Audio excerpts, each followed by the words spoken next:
Good morning and welcome to the DFS Army YouTube channel. I am Razzle11 and you can find me on X at Razzle11Grinds. Going to take a look at some pitching for today, the 19th of August, Saturday. Got a messed up slate of games. They moved 3 games up from Sunday to create double headers today, which is a little annoying or frustrating, or I don't know what do you want to call it, but um, schedules are a bit all over the place, so we're gonna just focus on the 10 game main slate this evening. Uh,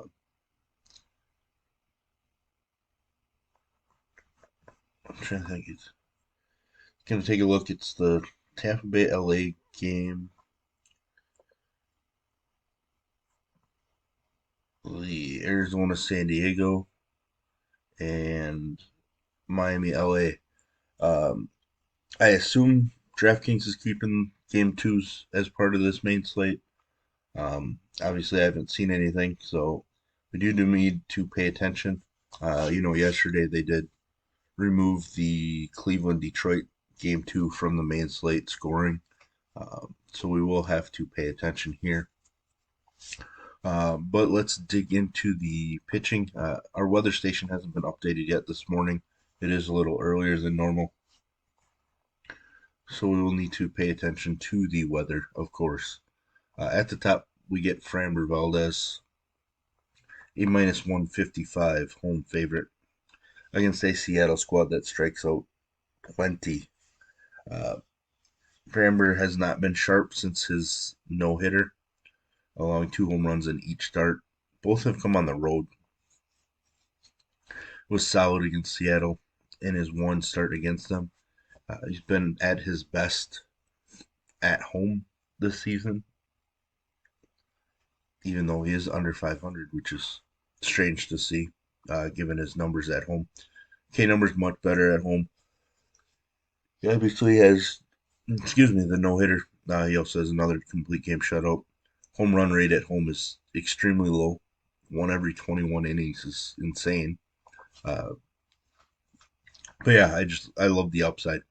Been a little less consistent this season than the last couple of years, but at 10.2K, I think he's underpriced actually, based on the pitcher that he is and the matchup. To me, that's just underpricing him maybe by 6 or 700, compared to with how they've been pricing the top tier pitchers on each slate. Kodai Senga is a minus 115 road favorite against the Cardinals. Struggled against them early this year, allowed a couple home runs. Did strike out 8. Strikeouts are nice. Didn't allow a ton of hits. Hasn't been as great on the road. Basically, is going to allow a couple runs. You know, his his trends are basically a couple runs, a couple walks. Um, but he's going to get some strikeouts to offset those. So I think he's certainly worth the price tag. Logan Webb going against Atlanta. Uh, Atlanta's minus 120 favorite. Game total 9.5. Webb is a strong pitcher. Not as strong on the road, and obviously this is the Atlanta offense, which is the best in baseball. Um, just can't do it with Logan Webb. I'm actually hoping for a rough outing. You know, help out Spencer Strider's Cy Young numbers. I think Strider bypassed Webb last night in DK um, odds, but he's definitely up there. Julio Urias taking on the Marlins. He's been phenomenal at home. His road numbers are just disgusting. Um, Struck out 12 against the Rockies in his last home start. Gets an extra day of rest. Did allow 3 runs, which is a little annoying. I'm gonna guess he probably gave up a 3 run home run, based on the fact he only allowed 4 hits. Uh, Went into Arizona before that, shut them down. Oakland. He's definitely throwing the ball much better. So to get him at 9,200 against the Marlins, very intriguing. I don't see any. Vegas lines yet, um, which kind of to be expected with these double headers that are being kind of forced due to weather and the hurricane going on. Zach Eflin, another one in the game two of the hurricane. Uh, the Angels do strike out. Eflin's been really volatile of late. A couple great starts and a couple really bad starts. Certainly has upside. His K numbers aren't as consistent as they were to begin the season, bouncing around a little bit. I'm intrigued. I just don't think I'm going to go too heavy on him. Uh, don't really enjoy the road splits. Um, don't really fit greatly here.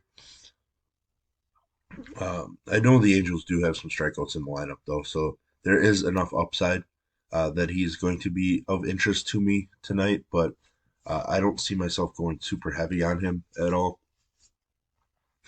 In fact, if things kind of open up with some of these guys, other guys later, uh, I don't have. I also don't have a problem removing him from my pool at this point. He's not some guarantee in the spot. Logan Gilbert, underdog in this Houston game, did shut them down earlier this year. I think that start came at home. He has been better on the road. Let's take a look. No, actually, it was in Houston that Gilbert shut them down. So absolutely dominated San Diego, but then struggled with Kansas City. Um, all pitching struggled in that Kansas City series from both sides. So uh, just kind of shake that one off and move on. I don't mind Gilbert against Houston here, especially if Houston's going to be without Kyle Tucker again. Tucker was scratched yesterday. Um, so there's a chance that Gilbert faces a weaker version of the Houston lineup. So I am intrigued enough. Um, I think I'd rather play F1 right now, but that one's gonna. I'm gonna go back and forth on that one all day. Um, but I definitely would prefer Urias, and I'd prefer to play Sonny Gray down here underneath him at price point. It's been slightly better at home. K rate's a little higher, walk rate lower. Coming off of a strong start at Philly. Strikeouts have been up again, which is nice to see. Pretty important. His strikeouts do kind of bounce around a bit. He's a pretty solid minus 170 home favorite in this one. Uh, hasn't pitched at home in a while. It's kind of crazy the way the schedule is kind of fallen for him, but uh, definitely a very strong spot against Pittsburgh at home. Uh, so definitely him over Gilbert and Eflin. I actually think I prefer Gray over Senga even uh, this evening. Mitch Keller against this Minnesota team hasn't been as strong on the road. K numbers are way up on the road, which is nice. Um, I'm gonna have to play Mitch Keller tonight, even though he's cooled off considerably from his great start to the season. Um, he at one point he was a top four or so in the Cy Young odds category. Uh, things have kind of fallen off, a lot more volatile. K's haven't been as consistent or strong, but uh, I love the K upside in this matchup coming off an extra day of rest in Minnesota. Game total of 8.5. Minnesota does have a decent team total, but they do strike out a ton. So I think there's some pretty strong upside for Keller. Uh, do I think he goes for 40 again, like he did in back to back starts here? Probably not. He just doesn't seem like he's the same guy. But could he go for 30? I think so. So I will have my exposure. Merrick Kelly struggled against San Diego the first time he faced them. We don't have odds for this one either. Coming off a strong start in Coors, strong against the Twins as well. Actually was solid against the Dodgers, just no strikeouts. He's kind of on the borderline. I think right now I'm going to end up without Merrill Kelly, but San Diego isn't exactly torching the baseball right now. So uh, I'm gonna just sit and debate that one internally for a little bit, and he could make it, or he might end up out. Uh, Tanner Bibby against Detroit struggled against them in his one start earlier. His home numbers are extremely strong during his rookie season here. Has been really good. Hasn't allowed more than 3 runs since June 13th. K's are solid. Generally doesn't really hasn't been walking people. Kind of extreme, basically like a 0 or a 3 or 4, at times. So, uh, but it's hard to not love a pitcher against Detroit, especially when they're at home. 20 plus DK points in 4 of his last 5 starts. I assume he's a pretty solid favorite here. Um, Still doesn't. I don't see odds listed. I know Matt Manning was pushed back to today. I wonder if there's a chance that he gets pushed back again. I'm not sure if there's some health going on or whatever, but Tanner Bibby definitely in my pool. I like him more than Merrill Kelly tonight, uh, for sure. You Darvish, certainly an option. Made 2 starts against Arizona. Ton of walks, but he's just not allowing any hits to them. Coming off a rough start, but that was against Baltimore. Dominated a difficult Texas squad, showing some pretty strong upside. So, uh, very intriguing there. I'm not going to make him a priority by any means, but I think he's going to end up in my pool. I don't.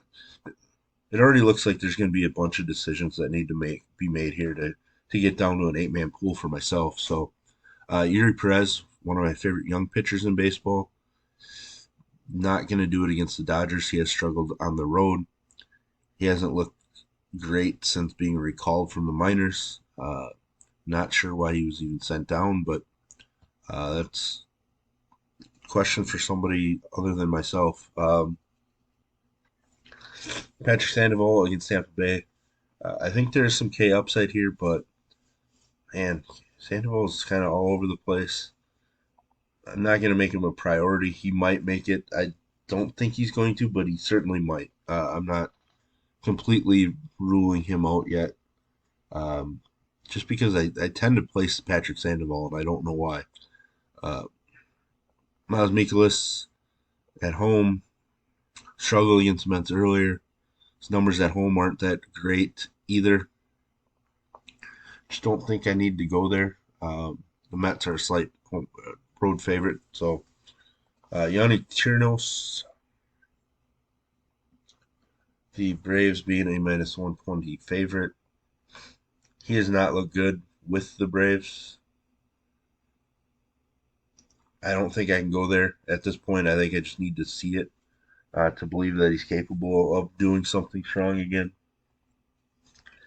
Cole Irvin against his former team. This is a spot that I might be intrigued with here. It's a minus 170 favorite. I think coming off of a pretty strong performance. The one issue is, do we see 80 pitches, or are they going to jump him up enough? He threw just 67 in his last start, uh, but it was very promising against Seattle. So I'm interested in Cole Irvin. I don't plan to go too heavy, but I'm certainly interested in him because the upside is there at the price point. But other than that, that's kind of the look at pitching. I don't think I'm going with Freeland, even though the White Sox did struggle quite a bit in Game 1. I just don't think I need to go there. I can, I can get probably a better performance out of Cole Irvin tonight. So there we have it. There's my first look at pitching. If you enjoy what I bring to you, please hit the like button, hit the subscribe button, turn the notification bell on to get that alert anytime we drop videos here at DFS Army. If you want to join us, I'll put links in the description below. You can use promo code RAZ, it's RAZ, for 10% off monthly. And as always, best of luck, everybody.